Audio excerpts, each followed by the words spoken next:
Banyak orang bekerja keras, namun sulit untuk membangun kekayaan. Di mana permasalahannya? Di video kali ini gue akan menjelaskan fundamental membangun kekayaan yang diajarkan oleh Naval Ravikant. Naval Ravikant sendiri adalah seorang entrepreneur dan investor di Twitter dan juga di Uber. Dia juga seorang pendiri dari perusahaan bernama AngelList. Pemikirannya dikumpulkan dalam buku berjudul The Almanac of Naval Ravikant yang ditulis oleh Erik Jorgenson. Buku ini berisikan prinsip-prinsip untuk membangun kekayaan dan juga kebahagiaan yang bisa diaplikasikan oleh semua orang. BTW, bukunya juga bisa di-download secara gratis di websitenya Naval. Nanti gue taruh linknya di deskripsi video ini. Specific knowledge atau pengetahuan khusus, menurut Naval, kalau bisa dilatih massal berarti bisa digantikan. Kalau kita tidak punya keahlian khusus, maka kita akan digantikan oleh orang lain. Artinya kita perlu kombinasi unik dari skill yang kita punya, terus curiosity atau keingintahuan yang kita punya, dan pengalaman apa yang kita punya yang beda daripada orang lain. Untuk gue sendiri kombinasinya adalah, pertama gue senang mengulik sesuatu, senang building something, kedua adalah gue senang hal yang berbau saintifik, makanya gue kuliah di fisika, dan terakhir gue senang dengan problem solving. Maka dari itu gue sadar kalau jawabannya adalah gue harus berbisnis. Dan juga itu yang menyebabkan kenapa gue akhirnya ngambil kuliah S2 bisnis. Beberapa contoh terbaik yang gue sangat suka, pertama ada Jerome Pauline, dia ngegabungin matematika dan content entertainment. Apakah ada orang yang lebih pintar matematika daripada dia? Gue bisa bilang banyak orang yang lebih pintar, tapi tidak ada yang bisa bikin konten se-entertainment dia. Nah, kedua ada Ferry Irwandi, dia ngegabungin ekonomi, filsafat, dan juga politik. Kembali lagi, ada orang-orang yang lebih jago di bidangnya masing-masing itu daripada dia, tapi nggak ada yang ngegabungin semuanya dan lebih baik daripada si Ferry Irwandi itu sendiri. Sama yang ketiga ada Garasi Drift, dia ngegabungin drifting atau otomotif dengan video editing yang sangat keren, gue bisa bilang ya.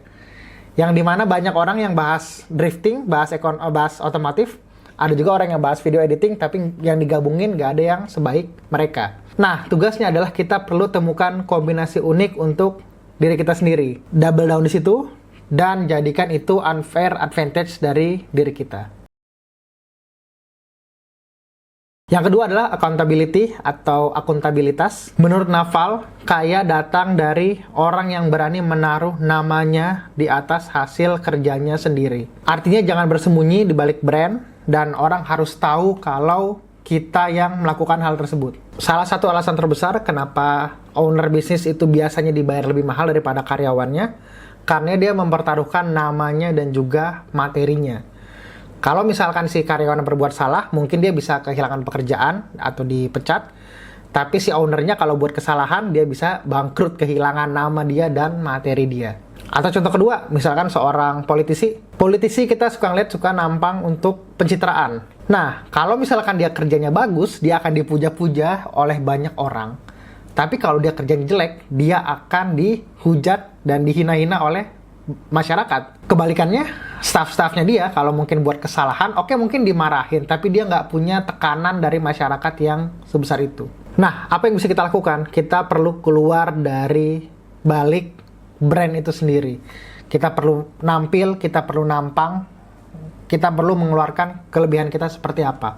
Maka dari itu, ini kayak contoh personal branding yang gue lakukan di YouTube juga untuk mendapatkan akuntabilitas yang lebih tinggi juga. Resikonya kalau gagal, nama akan tercoreng, tapi kalau berhasil, rewardnya adalah trust atau kepercayaan akan semakin besar. Dari sana, opportunity akan semakin banyak, uang juga akan datang kepada kita, dan kita akan dibayar secara lebih mahal daripada kalau kita bersembunyi di balik suatu brand.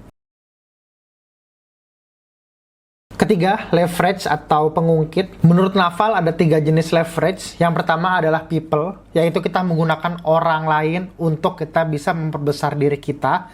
Ini cara tertua dari zaman dulu, zaman membuat piramida dan lain sebagainya. Yang kedua adalah money atau capital. Uang digunakan untuk grow yang lebih besar, mungkin dalam bentuk iklan, dalam bentuk investasi. Nah, ini dari zaman industrial. Jadi ini bahasanya kayak, kalau lu punya duit, lu punya kuasa. Nah, yang ketiga adalah kode atau media. Ini adalah leverage yang kalau kita bikin satu kali, ini bisa dipakai ribuan kali. Contohnya misalnya kalau kita bikin software, atau bikin konten, atau bikin podcast, atau buku, ini kita cuma bikin sekali doang, tapi bisa dijual sampai potensi sampai infinite kali gitu. Nah, menurut Naval, kita perlu fokus ke leverage yang ketiga ini, kode atau media. Sebagai contohnya sendiri untuk gua mungkin dengan media leverage ini menggunakan YouTube, satu kali bikin ya bisa puluhan, ratusan, dan mungkin ribuan orang yang bisa nonton videonya. Sementara kalau satu persatu ya capek banget, gua harus jelasin satu. Dan itu yang juga membuat kenapa kita jangan menukarkan waktu kita dengan uang. Kita perlu menggunakan konten, produk digital, brand, dan lain sebagainya supaya kita bisa leverage dan kita maju lebih cepat. Dari sana, pada saat udah ada uang, udah ada capital, kita gunakan untuk leverage lagi dengan ads, dengan invest, dan lain sebagainya. Fokusnya bangun konten dulu, bangun brand, atau bangun produk. Dari sana kita tinggal tambah dengan capital pada saat sudah ada.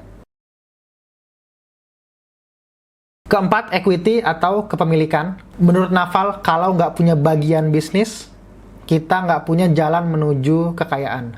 Kalau kita bekerja terus tanpa memiliki kepemilikan, kita akan bekerja seumur hidup. Kalaupun akhirnya kita menjadi seorang karyawan atau bekerja di kantoran, kita kan menukarkan waktu kita dengan uang.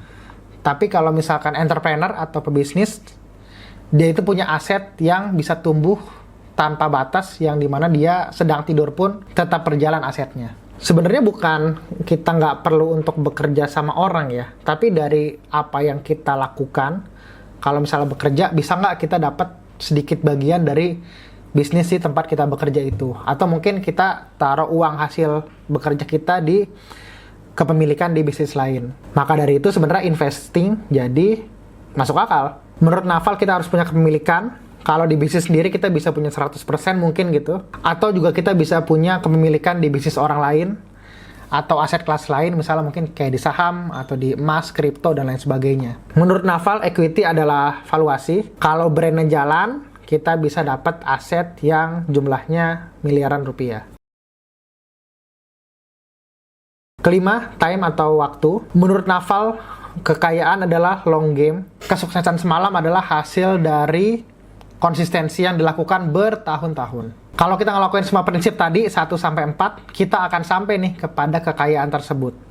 Tapi kita nggak tahu kapan itu akan terjadi. Apapun yang kita lakukan, jangan berharap misalkan bisnis kita bisa tembus dalam waktu 1 tahun misalkan. Kita butuh mungkin 2, 3, 5 tahun sampai itu semua bisa berjalan dan memperkaya diri kita. Tapi dengan tadi ada leverage, ada equity dalam bisnis, dan juga akuntabilitas, yang kita harus yakini adalah kita akan sampai ke titik tersebut. Jadi fokusnya ada di proses, bukan di outcome-nya seperti apa.